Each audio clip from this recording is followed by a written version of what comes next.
before we say. All right. Had two attendees in the waiting room, and I don't know what happened. It's showing up as 0. All I did was start the webinar, I swear. Yikes. I think that happened to us last time too. There we go. Oh, wait, that was a note taker. I take those out. Get rid of the note takers. Don't let them take notes.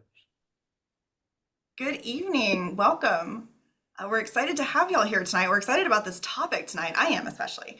I don't know about you. I know all of the topics that we've had, all the coaches that we've had have been amazing and have given really great information. But sometimes you just like some of those topics more than others, right, Charles? Couldn't agree more. I think this is going to be one of the ones that we have a lot of fun with. We're going to give people just another minute or so to come in, and then we will get started. Did you start the recording? It said that it did start. I think it was set to automatically start. So I'm seeing that it is indeed recording. Awesome. While we are here, we love it if you ask questions. We love it if you would interact with us in the chat. We would hope that this is going to be engaging. This is one of the reasons that I'm here. If you've attended our webinars before, you will recognize me. And if not, just to introduce myself real quick, I am Kara Kelley. I'm one of the coaches here for Dental Science Alliance, and I have been hosting this webinar series, helping to moderate the chat, helping to make sure that we're spotlighting the panelists and all of the tech things go as planned, that you're able to chat us and we're not like, oh my gosh, why is nobody able to talk? So just for fun, why don't we go ahead and share where we're all from. I am currently in Austin, Texas, with my fingers crossed that our power doesn't go out, because for like the second day this week, we have some thunderstorm warnings.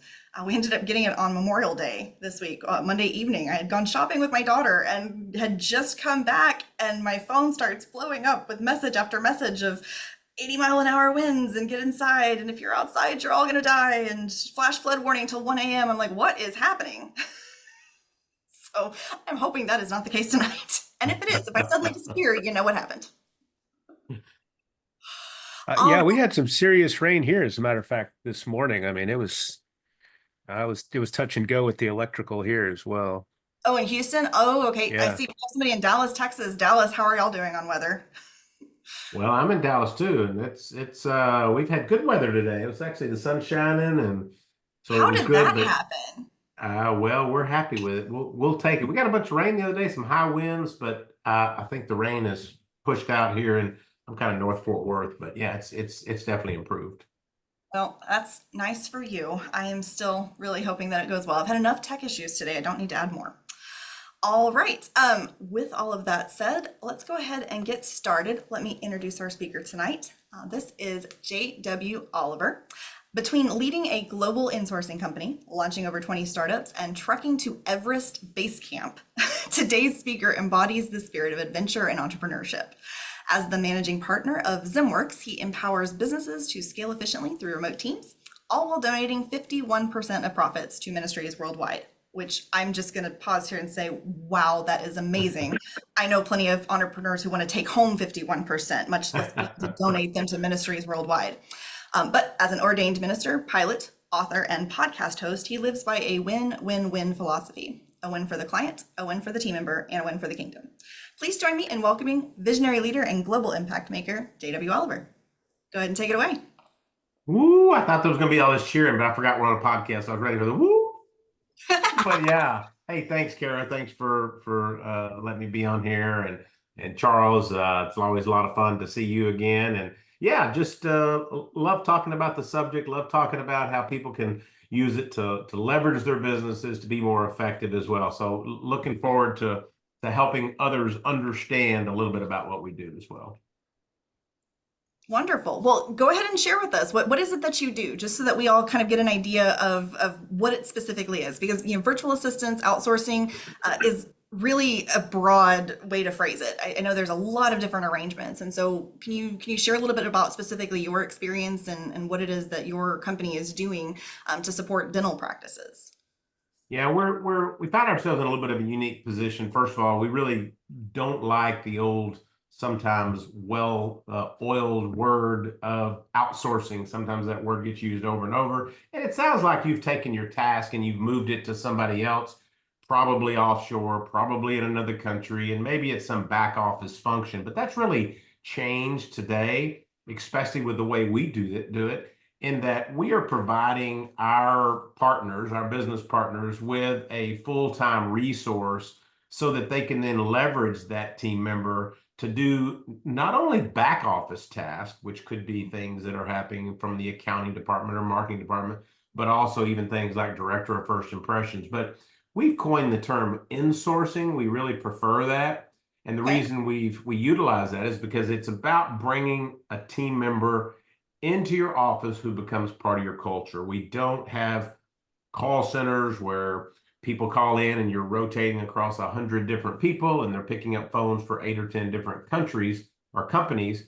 We actually do this, and we do that where it is focused on a team member that you know. And so if you're speaking to Charles in our Zimbabwe or Zambia or Costa Rica office, you're speaking to Charles each time because he works there. So it's a little bit of a different spin, if you will, and a focus on how we do the outsourcing or insourcing, as we prefer to call it. And so in your experience, bringing this team member in and having this dedicated remote team member in a practice, what are some of the things that dentists can assign to this team member? Do they need to build a job description for them? Is this somebody who's just taking one-off projects? Do they completely take on the role of one of the team members? What is the best way to leverage having a remote team member? Yeah, I do think you have to, first of all, understand what roles or tasks you need done. And the way I always say that, rather than the doctor or maybe the practice manager trying to come up with the role, the job description of what it needs to be, I would say go ask the team members, hey, what is it that comes up every day that you just can't get to? Maybe it's the recare program. Maybe it's the insurance verification. Maybe it's the follow-up to appointments, unscheduled treatments. There's all of these tasks that many times go unnoticed, if you will, because these people in the office, the team members there, are really, really busy. So we say by leveraging outsourcing or insourcing, as we call it, you can elevate your team and then continue to grow your business. But Kara, there's a bunch of ways you can do it. Probably the most popular one now is our director of first impressions, or that's the person that is taking all of the incoming new patient calls. One of the biggest problems in dentistry today is that 68% of the calls get answered, 32% of them don't. They get abandoned or not answered at all. So if you have somebody dedicated in this director of first impressions role, they can really take all of this, these new calls that are coming in. And we're finding that the conversion rates are higher. We see offices that have a 50% conversion rate from new patient calls.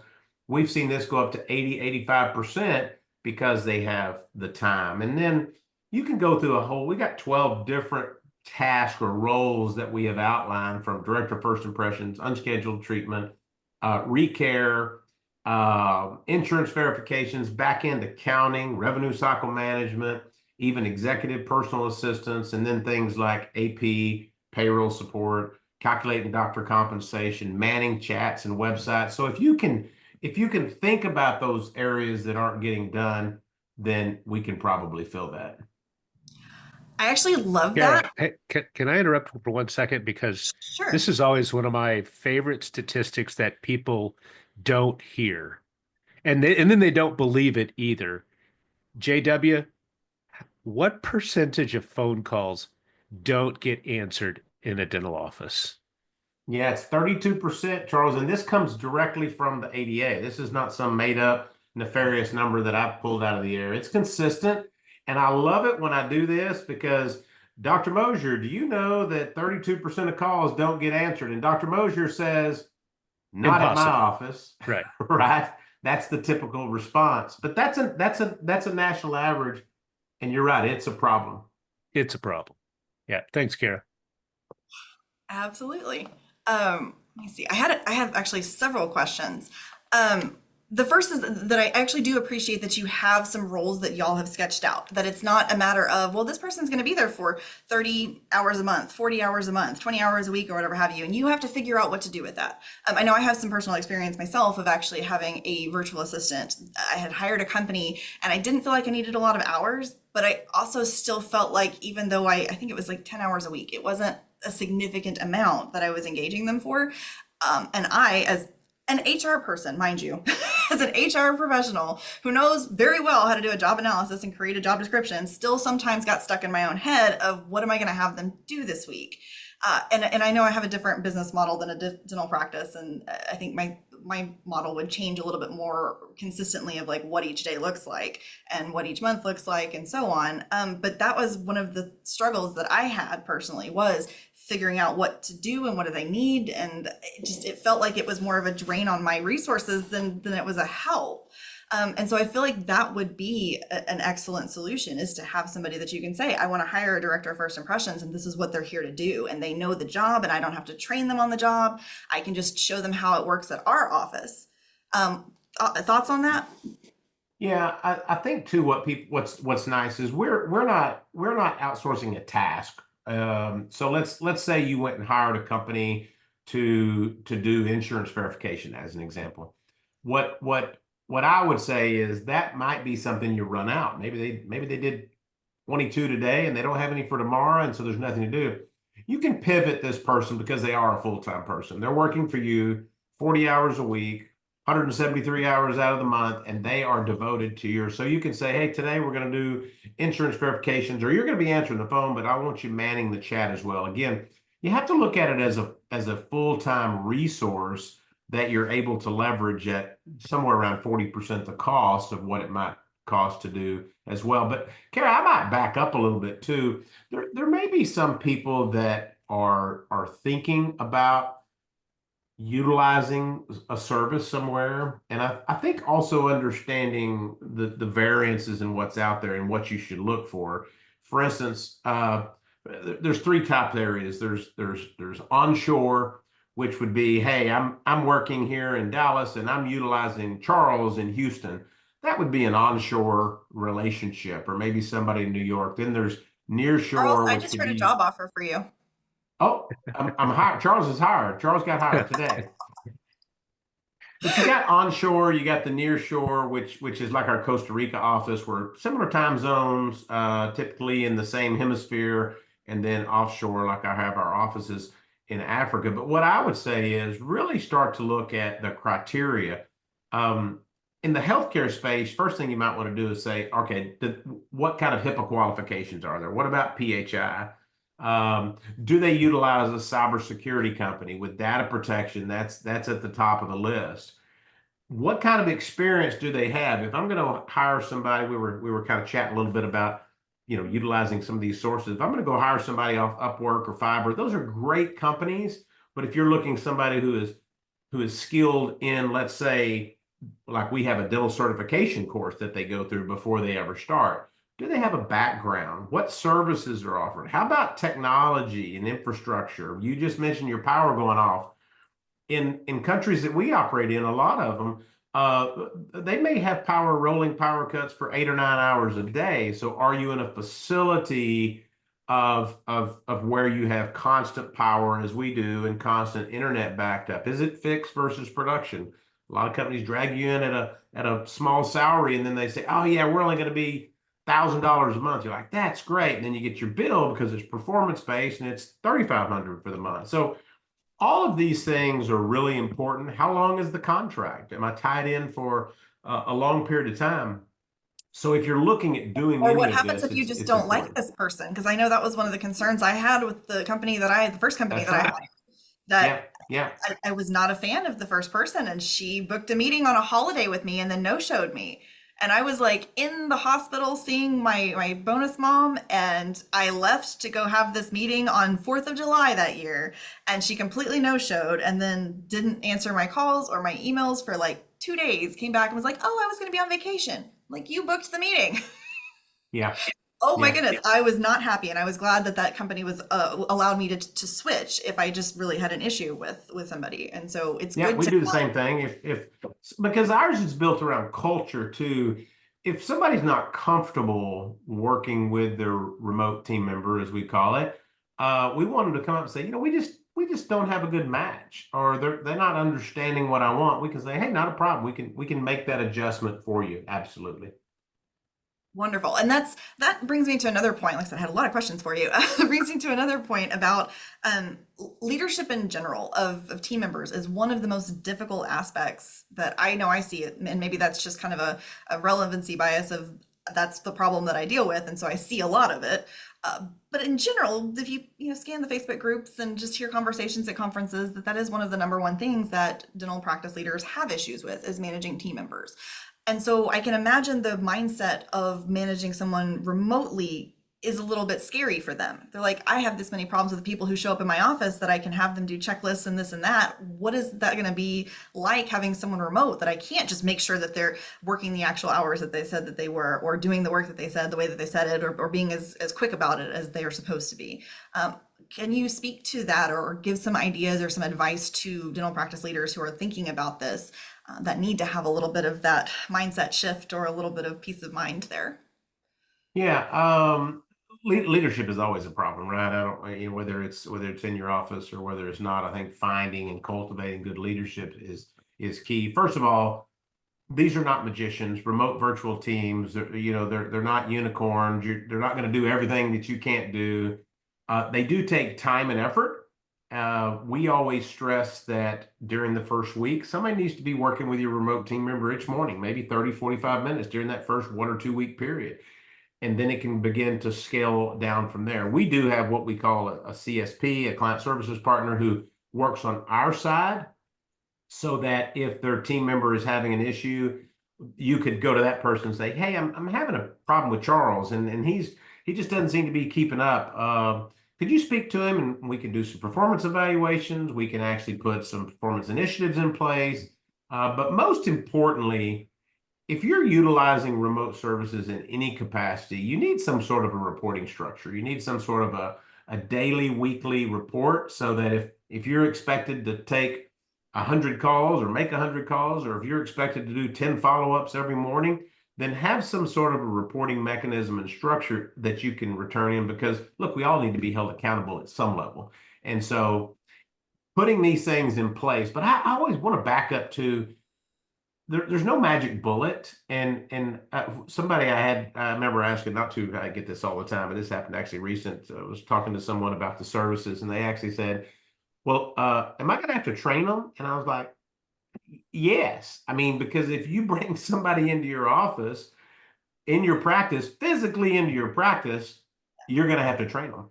So Just because getting they them can to do the job understand doesn't mean that's they can do the important. job at your practice. Right. And actually, there's a great question in the chat about this as well. So let's see, it's a two-parter. There's additional information. One of the things you hear about is scripting and systems so that everyone's on the same page, which I would argue that needs to happen for in-person team members as well as remote team members. Is this something that would come with this insourcing? Is that a service that y'all provide? Is that scripting? And then the follow-up or the additional information is, taking new patient onboarding. Does the dentist have to train the person in how to welcome the patient, how to take insurance, get credit card information, et cetera? Is there any training from your company or other companies that you're aware of that provide the service prior to this relationship? Is that something that y'all are doing to help support the practices by kind of pre-training the team member? Yeah, well, first of all, they do go through what's called a dental certification course, and they do learn a lot about the dental office. They learn a lot about the anatomy, whether it's lingual, distal, all of the jargon in the dentistry. But then they're going to also learn customer service, how to answer the phone. They're going to learn working a variety of different practice management softwares where they're going to understand. And then we have subject matter experts. So if somebody's using Open Dental or CareStack or EagleSoft, whatever it might be, we can help train them specifically. Now, the question that I think was asked was, what if I don't have any SOPs? What if I don't have any scripts? What if I don't have any backbones? Yes, we can do that. And we do have really good scripts from all the way from answering the phone, all the way to dealing with difficult people, how to handle insurance, how to put things into the notes, how the doctor wants them or how the office wants them. But at the end of the day, we're gonna have these, what we might say, canned scripts or SOPs, and then we're gonna ask the office, these work for you, or do you want to tweak them? And maybe you want the jargon or the way they're lined up a little bit different. That's the real beauty of it. We're not going to give you a canned response that says, yes, here's the scripts we're using. I'm sorry, that's what we use. Where your We'll phone first got say, answered exactly like the phone down the street of that dentist with the name changed out. Yeah.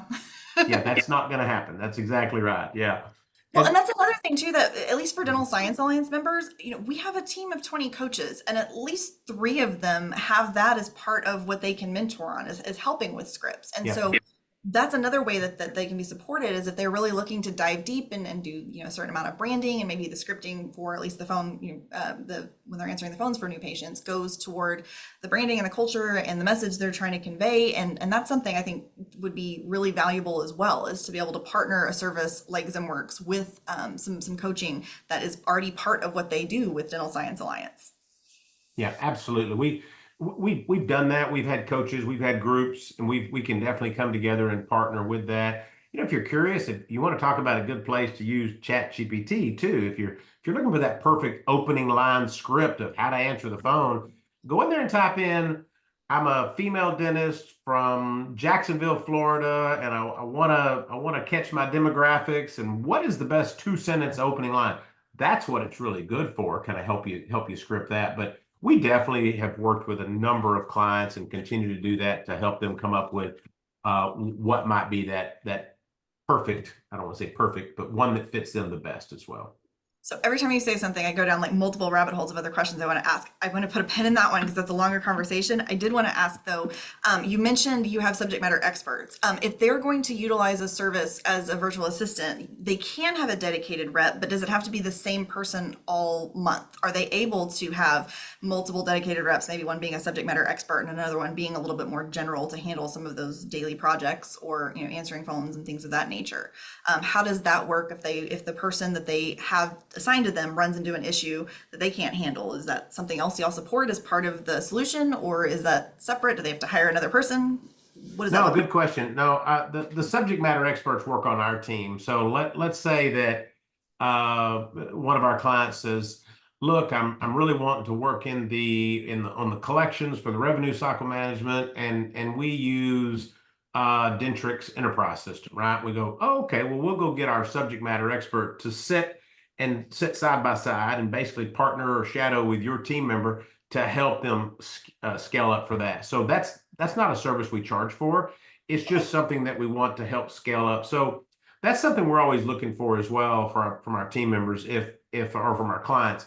If they're finding that their team member is struggling in an area, what we don't want to do is call in and say, "Hey, this person is horrible. It's not working for me." We want to say, "You know what? They're not understanding this module in my practice management software, or they're putting the notes in the wrong place," or then we can come in and do some additional training. Again, we're going to give them about a 6-day training where they get this certification, but you're by far, if I put you in a dental office fresh and 6 days later, you don't understand everything, you're going to get a good understanding. So these subject matter experts can be used to help really tweak them and make them better.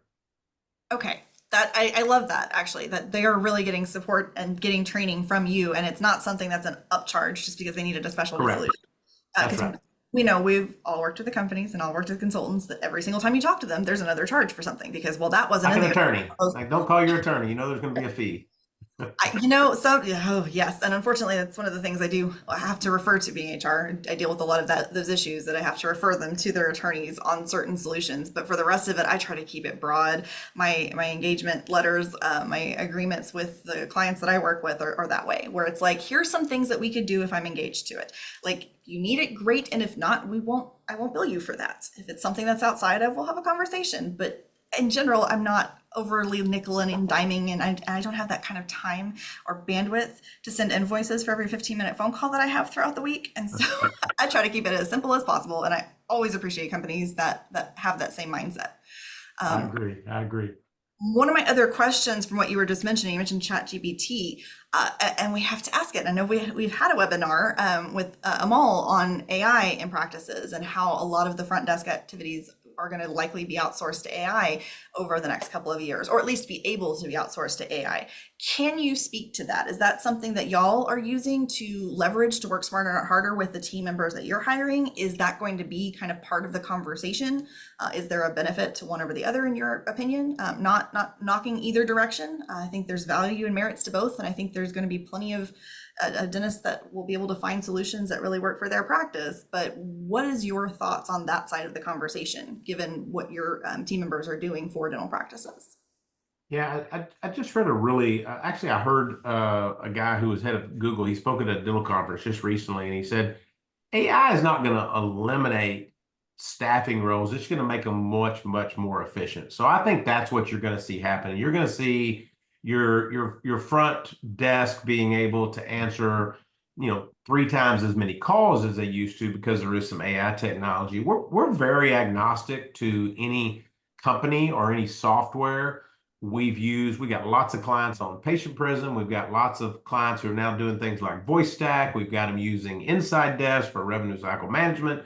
We just a host of things. So we're pretty agnostic to what a client may want to use. We encourage them to use it though, right? Because it's just going to make our team members more efficient. So rather than doing, hey, 12 insurance verifications a day, they can do 40 a day. And so then that allows them to do what? Other tasks, because again, it makes them more efficient. So yeah, we definitely push and recommend they leverage whatever technology. We'll recommend some that we use if they ask us, but we try to stay pretty agnostic to a certain one.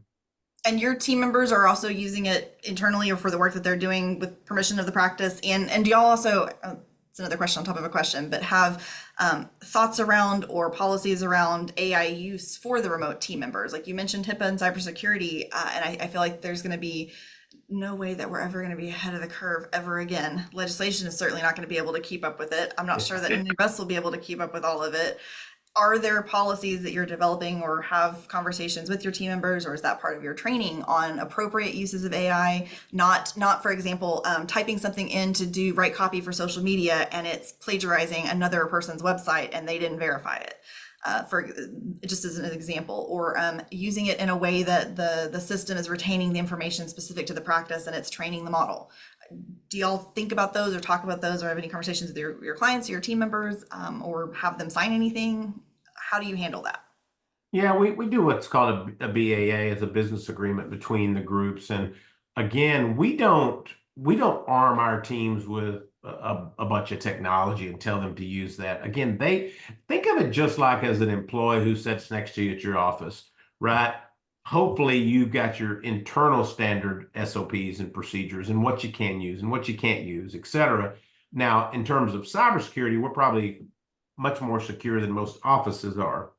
We use Black Talon Security, who actually actively monitor each and every one of our computers I mean, we've got over 1,500 computers now that are being, managed by them on a daily basis for the cybersecurity threats. But yeah, AI is a different animal. Don't expect anybody that works for you to just tell them to do something, and you might want to be checking where that source came from as well to make sure it's not plagiarized or pulling information from somebody else, because look, that's going to be a problem ongoing, right? It's just going to continue to be a problem. And that's a fair point. Honestly, it doesn't matter if you're using a remote team member, if you're using an actual W-2 employee of your practice, or if you're using your teenager to do things for you. At the end of the day, it's your business, and you do have to have that oversight, because the onus and the burden and the penalties for misusing any technology in any way is going to ultimately be on you. And so not doing this delegation via abdication model that we sometimes see when we're working with remote team members or any team members, where I was going to add on there too. Their fault. I was going to add on there. It's kind of funny. I was actually on a webinar one time, and somebody asked that kind of similar question about, well, what about somebody stealing my data from what about if somebody in Africa is stealing my data?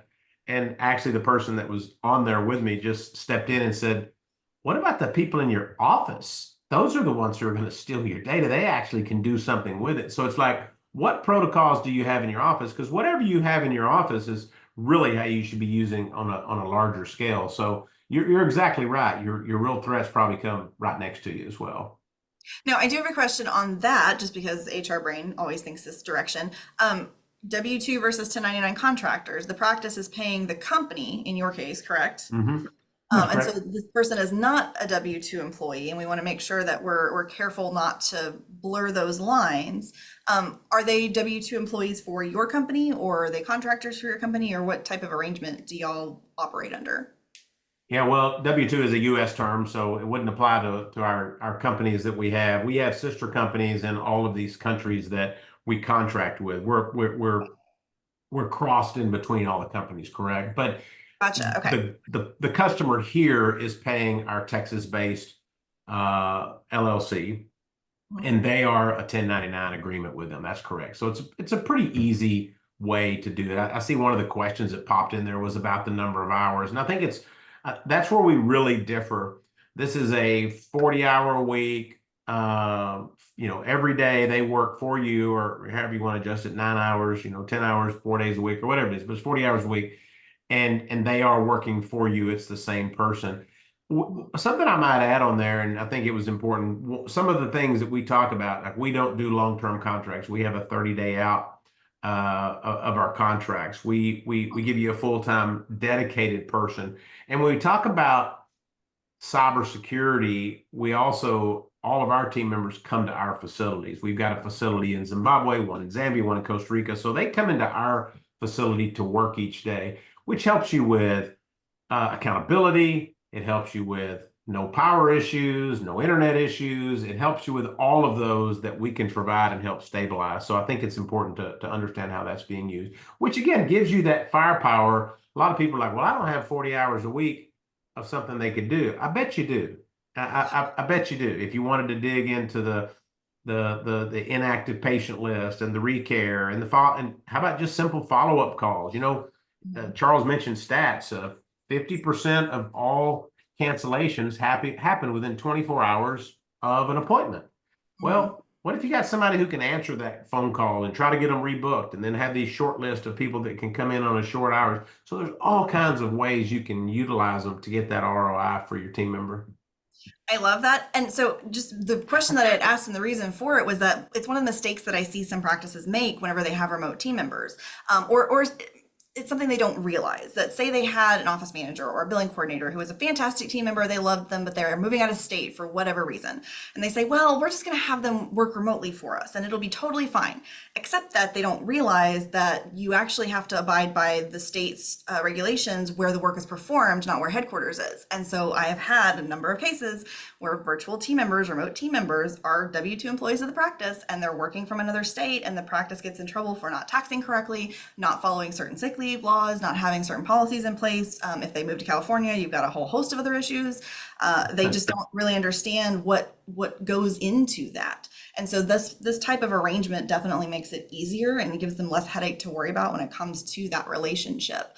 I know that Charles has used virtual remote assistants, and so I'd love to give him a chance to kind of share his experience and what his success stories were. I'd also think this would be a great time for him to share a little bit about DSA, about Dental Science Alliance, and what we can do to help continue with this whole thread that we're talking about tonight, make dentist life easier, make the work that they do a lot easier, and let them use their time for the highest and best use of it and serve their patients. So let me go ahead and spotlight you. Let's see.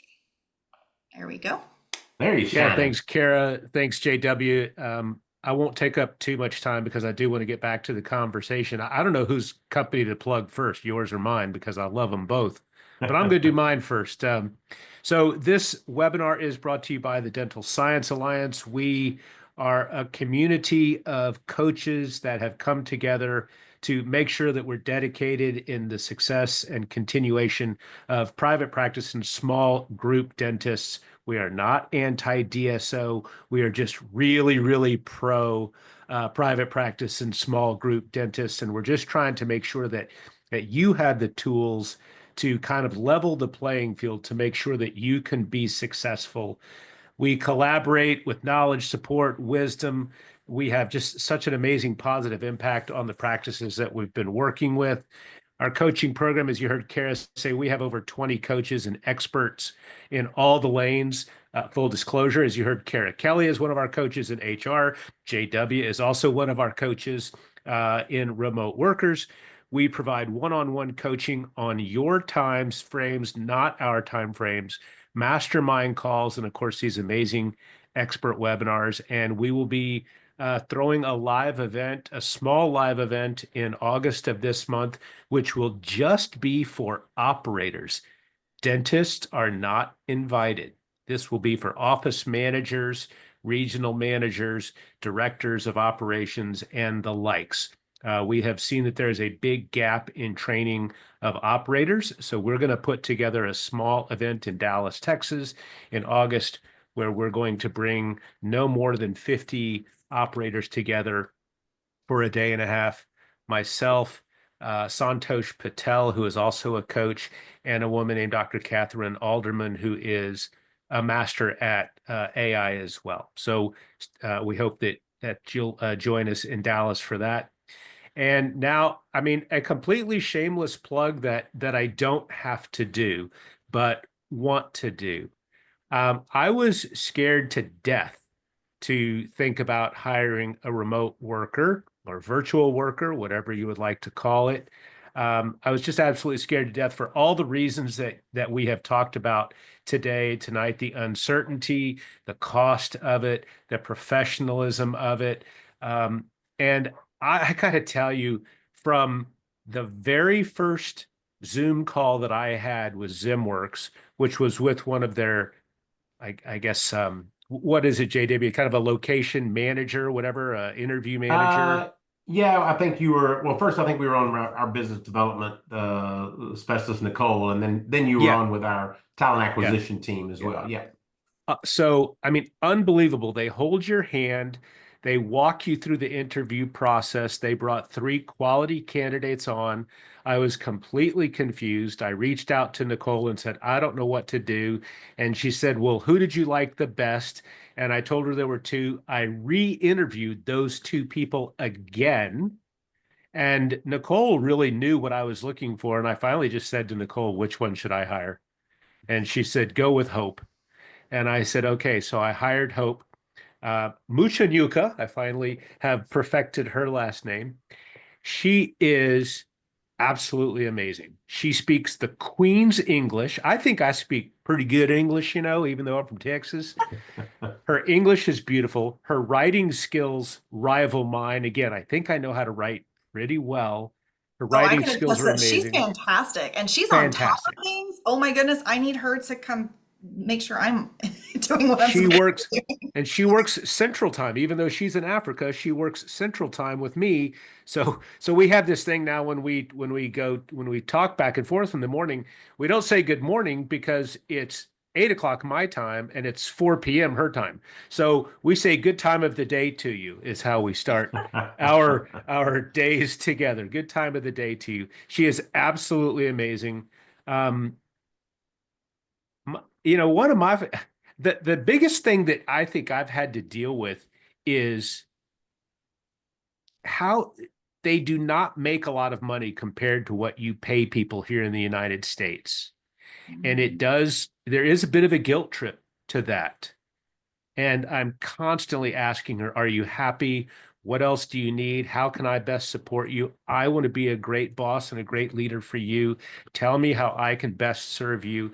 And they are just so happy and so grateful and so thankful, on top of doing an amazing job for me. I just can't say enough about it. I know it's a sensitive topic. You think that you might be taking jobs away from someone here in the United States. If you've been looking for talent in the United States, you know that that's not the case because it is really hard to find. You're never going to have a remote worker as your dental assistant or your hygienist. It's probably not in the cards anytime soon until they can do it with a joystick. So there's plenty of opportunities to employ people here in the United States, which again, we're all for. But to your point again, JW, when you said, I didn't know how I was going to fill her time 40 hours a day, 40 hours a week. I've got her so busy, she can't, I mean, she's happy as can be, right? She comes into the office, and by the way, again, she comes into an office, she's not working from home. She's dressed professionally. Her appearance is immaculate. JW, I wish you could train some of the workers here in the United States to show up and be present like these people are. So She's on thank camera you. with you for video calls. Sorry, I have questions for you now too. So when we're on Zoom calls, yeah, I mean, we have a standard Monday morning call to set up the week.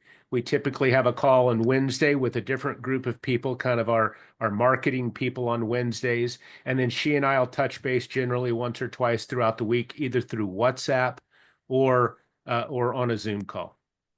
and she is always on the spot. Okay, I love that because that was one of my concerns. Okay, I may have to talk to JW when we're done with this. If you have a few minutes.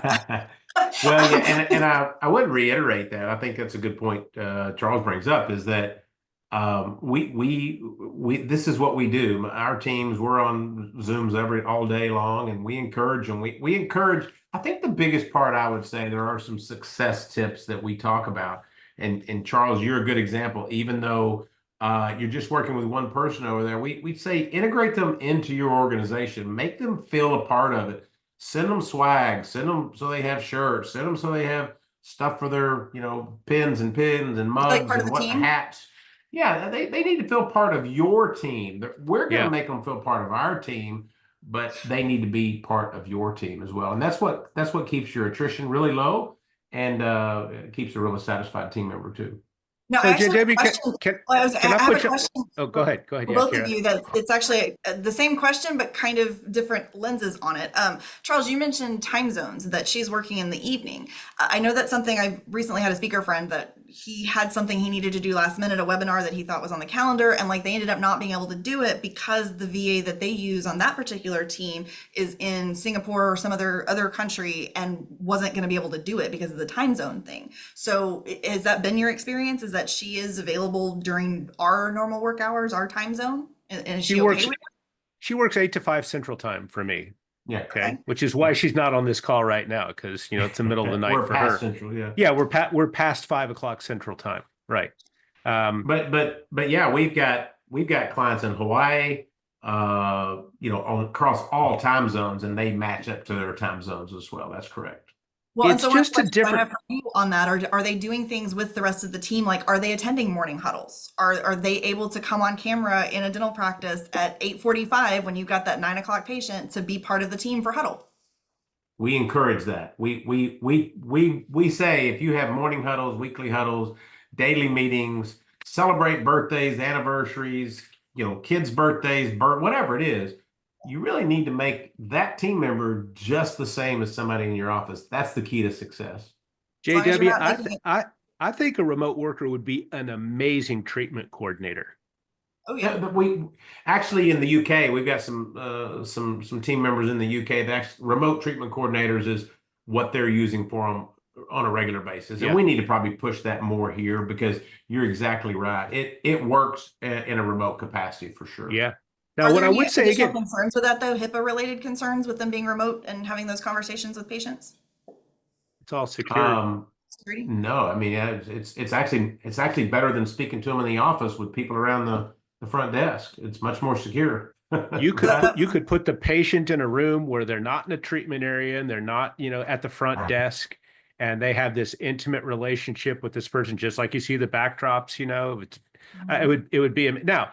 I do want to be really clear with people on the line that there is training that's involved. Okay, you do have to train these people, and you have to monitor them just like they are an employee. It's not a set it and forget it type of mentality at all. They need to be reviewed.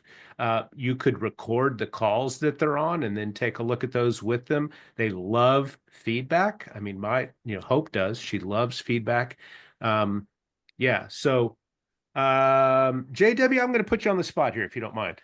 No. I'll bet if somebody on this call wanted to make a deal with ZimWorks and the Dental Science Alliance, I bet we could probably work something out together to make it pretty affordable to do both of them together.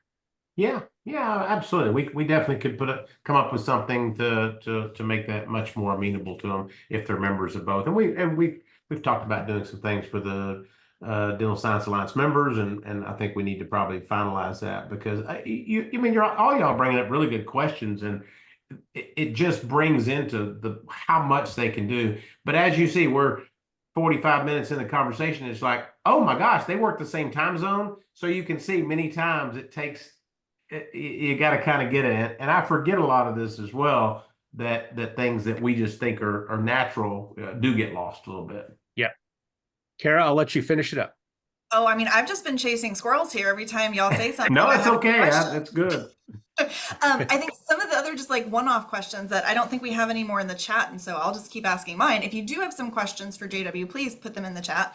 We'll definitely make sure that they get answered either on this call, or if there needs to be a call set up afterward, I'm sure he is more than happy to do that. See, as I'm volunteering him. What is the largest number of virtual assistants that somebody is hired for a dental practice? Like, how many can you really support in a dental practice, or that can truthfully support you? You mean like a Just to single say, practice? yeah, just to say maybe single or two location, a smaller practice. I can see definitely for like a larger group practice that maybe they have a completely remote call center or something Yeah. else. But like for a Yeah. single typical dental practice that might have one or two locations that doesn't have the call centers or the total virtual billing teams and so on. Well, and everybody always thinks that we're just for the big groups. It's actually quite the opposite. We now have coming up on 1,500 team members in our 3 locations that do remote work. They're supporting like 3,300 practices, but we have over 300 clients. So dental clients. So you can see that we have, actually it's a little higher than that. It's probably closer to 340 now. You can see that number, many of them just have 1 team member, but it's not unusual for a large practice to have 3. They may have somebody doing specific roles. The ones that seem to be flourishing are trying to figure out, what can I get out of my front office that my team in my office doesn't have to do anymore, which makes them happier, healthier, and able to elevate themselves as well. So what are those team members doing? I keep hearing the party line about, well, when AI gets here, or for virtual assistants, or when we outsource all of these things, our team members will be able to do higher level work. What does that actually look like? Because I think we use that higher level work as a buzzword without actually really thinking through what that's supposed to look like. What are the practices that are using your assistant? I think the easiest one to think through is your front person that's greeting that new patient, that client, that guest, whatever you want to refer to them as, because that should be the person at the front desk number 1 attention. You've got the patient coming in, half of them have anxiety about even being there. Most of them don't want to be there. And so if you can greet them without saying, excuse me just a minute, let me grab this call. And they take a call and, excuse me, hang on, and go back. So when I talk about the ROI, allowing them to do higher level things, answering that phone is important. New patient calls are extremely important. And which means those new patient calls need to have focus time as well. They need somebody who can handle and answer their questions. Do you take my insurance? When can I come in? How long has the doctor been doing this? Has he ever been in jail before? No, I'm kidding. All these questions that they might want to ask, right? At the same time, the person coming into the office, they're asking those same questions. They've got a lot of questions. They want to know about payments. They want to know, did you check my insurance? I think I've got better insurance than that. So they can spend time with them. So that elevates them to do the roles they want. And then I think the other part of that is, let's say you have somebody who is in your office who maybe is doing follow-ups with patients. Maybe they're working on that unscheduled treatment plan. We find that most practices have $500,000 or more, or sometimes $1 million or more of unscheduled treatment. So now maybe somebody in your office has the time to do that if they weren't doing insurance verification, answering information calls, doing all those tasks, hygiene, recare. How many times, Charles, I'm sure it happens all the time. I've never worked in a dental office, but hey, Kara, you're working at the front desk. You need to make 20 hygiene recare calls today. You're like, okay, yeah, right. I'll get to that when I have time. And it never I gets get to hear the other side of it, where they're saying, I've told my team member to do 20 of these calls and they're not doing it, or they say that they don't want to, or they said that they did it and they didn't. What do I do about it? Yeah, it's constant. So I think it just elevates your team to be able to feel like they're doing the stuff that really makes a difference as well. What is the highest and best use of their time? And that's right. Serving the patient. Yeah. One of the conversations I've been having too is how are we able to utilize some of the time they may actually have that's extra time? The patients are all served, everybody's doing well, the treatment is going well, the AR is down. We've got we have people paying when they're supposed to and actually accepting treatment, and we are good to go. What can we do past that? And how are we looking at reskilling some of our team members and training some of our team members to leverage some of the resources, whether it's AI, whether it's virtual team members, whether it's you've hired an amazing consultant from DSA say, and they've come in and completely streamlined your processes, and now your front desk doesn't know what to do with all her spare time. What are we seeing them maybe shift into a futuristic look of what a dental practice could look like if the team members really had that time available? Are you having that conversation with any of them? Are you seeing them request any type of training? Are your virtual assistants doing things that are new that you wouldn't have expected? Just any perspective on that. Yeah, it's funny you mentioned that. Charles brought that up. It's interesting because the remote treatment coordinators is something that is catching on, like in the UK market we have, and I think it's because they couldn't find the team members to come in and do that. So I think it is switching, and we're having people being a little more open-minded about some of the things they could do. But just think about all the how many times you've been on a web chat and you chat with something and AI is chatting back, but when it got stumped, there was nobody to answer. Oh, let me direct you to the next available person. That next available person never comes on. So I think simple things like doing that. How about how many times you've been on a website and you look up and something on that website was something that happened a year ago and it hasn't been updated. Some of the simple things on especially smaller groups. Projects. Yeah, they're just not getting done. So it's a lot of these things that probably the office manager or the doctor themselves realize needs to be done, but there's just no time to do them as well. Can I chime in again here? Because I'll Yeah. tell you, one of the things that Hope is amazing at is she does all of my video editing.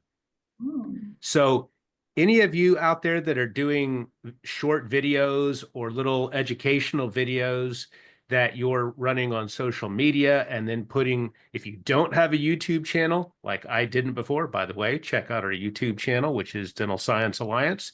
And what you'll see there is a lot of hours of me making a fool of myself and then Hope making me look really good because I'm recording those things and sending them to her, and she's doing all the editing, all the fancy little, spadazzle things and the text, all that stuff there, she's doing it. And so, I mean, I just had this now, we have this perpetual amount of content. And if you know anything about marketing, right, what are they all going to tell you? All the social media people are going to tell you content is king. And Yeah. I just keep making it, and she just keeps editing it, and she'll send me it back, and she's like, "You're hysterical." She makes me feel good because I'm not hysterical, But Well, and that I know you probably know this. JW probably knows this too because you're a speaker. I certainly know this. For every minute of content we produce, it took us at least 10 times that long to record it because we get to this little paralyzed perfectionist mode and we want to stop and restart. And so you've got, 20 minutes of footage for that, 90-second video clip. Yeah. And then it takes another hour to edit it on top of it. But if you think that, I mean, so that stuff is expensive. Yeah, it is. I mean, video editing is expensive. And when you can utilize these remote and virtual workers, and she's talented at it, and now that she's been doing it for 8-9 months, she's really got a feel for it. And so she can just knock these things out, pretty quickly. Right. So so if you don't think you have 40 hours a week of work, think again. Yeah. Think again. Because that's it's a all great the things utilization. Look, I didn't think I could ever leverage an executive assistant, someone to help me. I literally have 4 people that do various tasks for me during the week, and it's allowed me to do things that I really need to be focused on. So whether it's you mentioned about marketing and branding, I mean, just doing videos. How about being consistent with posts on social media, right? Just being consistent with content, writing blogs. Again, all these things. And not just putting information out there. A lot of social media, especially if you're on LinkedIn, for example, it really drives the algorithm when you can have a conversation with your target audience. It's not just about throwing content out there. And I'm by no means a marketing expert. I just live in this world and do enough of this and have heard enough of our marketing experts talk about this, that it really, you have to interact with the people on social. You can't just throw content out there and outsource that entirely. Having somebody who's dedicated to be able to speak in your voice and answer comments and delete the weird comments from the people that are trying to get you to reshare the post on their channel or some nonsense. They want to be your friend. I would like to be your friend. Yes, that You can sound like happen. a nice JW, person. you can hang up because we're gonna push your business for you enough. I mean, I'm just like Kara. I'm just sitting there going, yep. And I mean, there's an ROI there, frankly. I mean, it's not just, you're not just saving money because they don't cost you as much money, and their Correct. professionalism and their promptness and their accountability. But when they start working in your marketing and start creating those videos and really, as you said, being consistent with the social media, now all of a sudden you have to start thinking patients are coming in from the work that they're doing. Mhm. And that's a real ROI.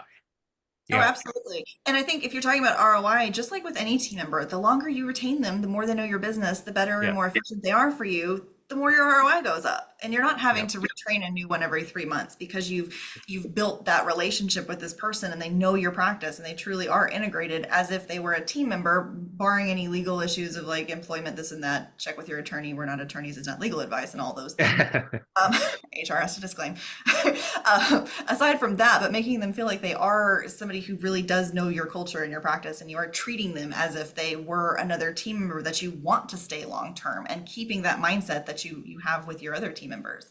I know you've mentioned that, Charles. Some of the things that you do, that you'll have your own little language of what you call the day. I think that's an amazing little culture piece. I know we're kind of at the top of the hour, so I do have one last question for both of you. Charles, since you have hired as a virtual assistant and have worked with ones in the past, I'm sure, and JW for you as well, what would you say the number one key to making this a successful relationship between a dental practice leader and a virtual assistant would be? What is the number one thing you could say, this is what you have to do, otherwise you're not going to be successful? Well, so I'll tell you what it is, but I'll also tell you it's hard to do. Okay. You need to know what you want them to do. Yeah. But the thing is that's going to morph and it's going to change as you go into it, right? I mean, I would tell you that Hope is not doing exactly what I thought I wanted her to do 8 months ago, you know? And that's a little frightening, full disclosure there, because you're thinking, okay, well, I hired you to do this and you're really good at this, but now I want you to go this way. Can you do it? And so I'll segue that into JW. And what would have happened, JW, if 4 months into this thing, I would have said, Hope is wonderful and she is everything that she said she was going to be. I've come to understand that that's not what I need now. What would have happened?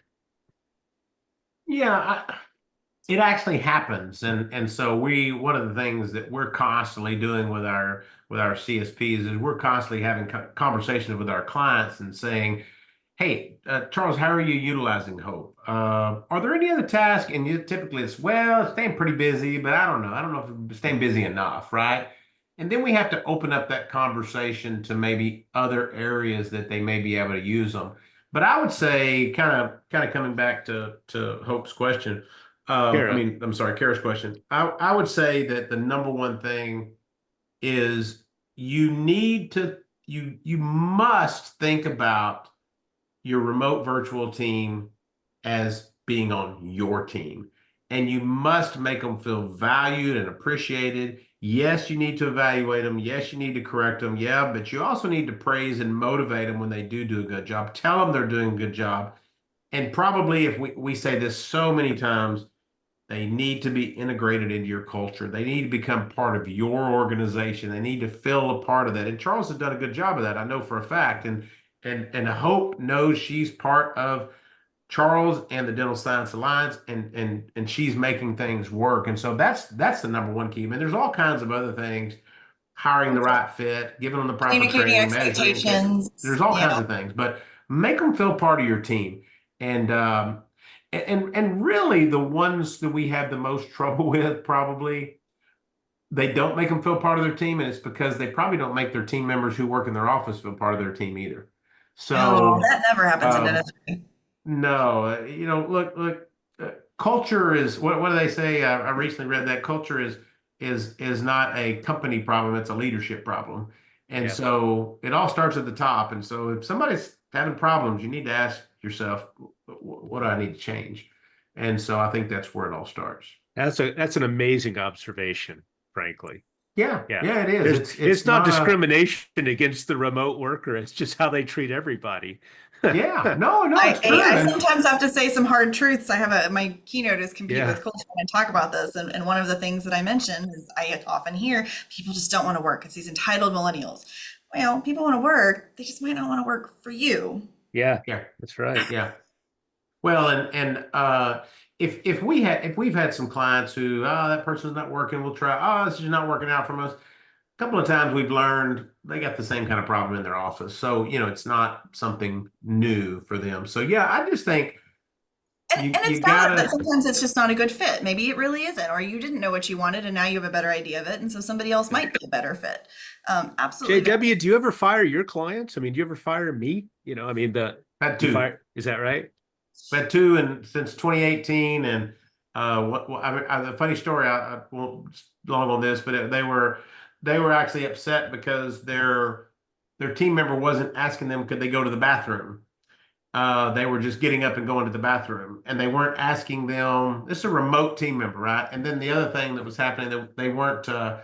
They wanted to. They said, well, I need to change their lunch each day based on when I need them to go to lunch, and we were like, yeah, that doesn't work either. And so, yeah, we literally just a couple of times we've had to just say the other one was verbally abusive, like Oh, F word and everything else Oh. to their team member. And we went, this is not going to work. So, Yeah. yeah. But just a couple of times, but most of the time it's just difficult people, which we got in life, right? We get difficult people in life. And so sometimes it doesn't work out. Yeah. but I also love that it seems like you're living and leading the way that you're sharing as far as taking care of your team members, because these team members are your team members, and if you have somebody who is treating them poorly, that you will. Well, still- let me add one thing, and I think it's important to understand the culture. So in our office, we have a medical clinic where we have private medical doctors, two of them, and three nurses who work for us in our office. They don't see patients outside of our company, so our team members can go to the doctor when they're sick.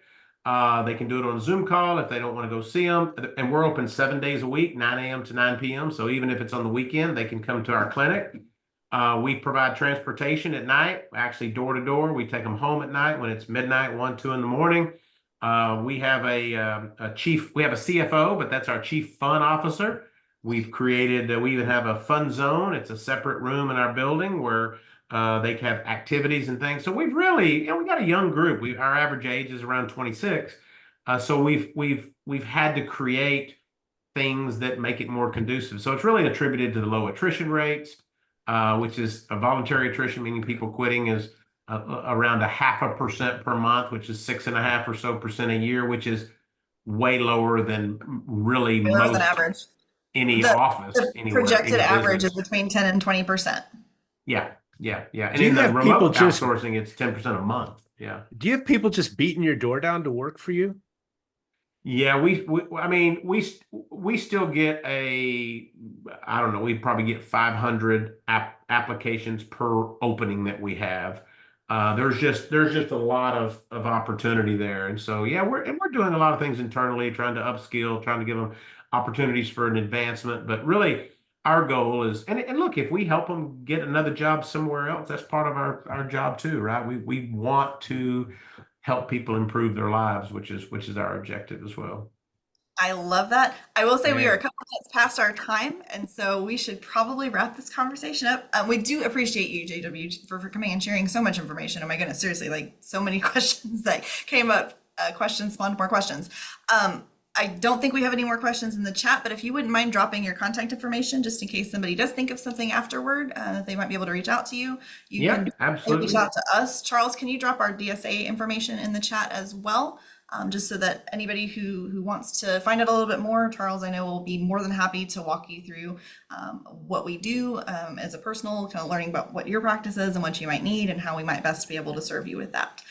But definitely thank you for your time. We appreciate it. We know your time is precious and it is later in the evening on a weeknight. So thank you. Yeah, and I would, and if figure out what's right for you in doing this. We always say just get on a discovery call. We'll actually have one of our team members on there. You can hear them, how they speak. You can hear the Queen's English, and then you can just make a decision if it's right. It takes 20 minutes to have a little quick call. And so, yeah, just figure out, go to supportdds.com and zimworks.com, either one works. And we're happy to walk you through that. We just want people to have an understanding that they can leverage it and help improve not only their lives, but their business as well. So it works. Wonderful. Well, thank you so much. Thank you. Great to be here. Thanks, Charles. JW.